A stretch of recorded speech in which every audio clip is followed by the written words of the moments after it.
In today's video, I'm going to teach you how to hide calendar details on Microsoft Outlook quickly and efficiently in 2025. If you've ever found yourself needing to limit the access others have to your calendar, or maybe you just want a bit more privacy, this guide will walk you right through the process. Let's start right at the beginning by heading over to your Outlook. If you haven't already, open up your preferred browser and navigate to the Outlook website. Once you're logged in, look over to the left sidebar. Here, you'll find an array of icons representing various Outlook features.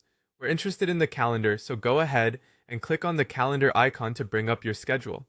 Once you've arrived on the calendar page, direct your attention towards your calendar list.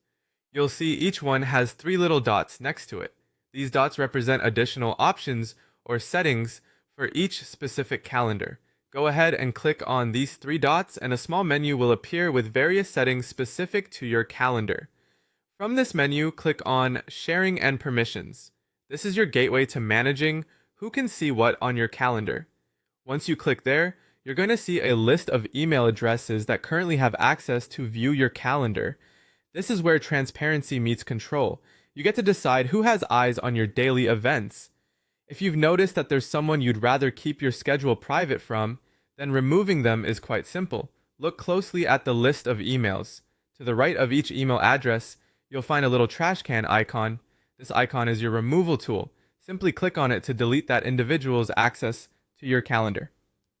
Once you've done this, the email address will disappear from your list, meaning that you're no longer sharing this calendar's details with that contact. It's that simple. Now you've regained control over your calendar's privacy, ensuring that only those you choose can have access to your scheduling details. Remember, maintaining privacy on digital platforms is an ongoing process. It's good practice to periodically revisit your sharing permissions to ensure everything is just as you want it. This simple process can provide peace of mind, knowing that your calendar is shared with whom you choose and no one else. So there you have it. In just a few straightforward steps, you can manage your Outlook calendar's sharing settings, keeping your details private and secure. Thank you for watching, and I hope this guide has been helpful. If you have any questions or need further assistance, feel free to leave a comment below. Happy scheduling!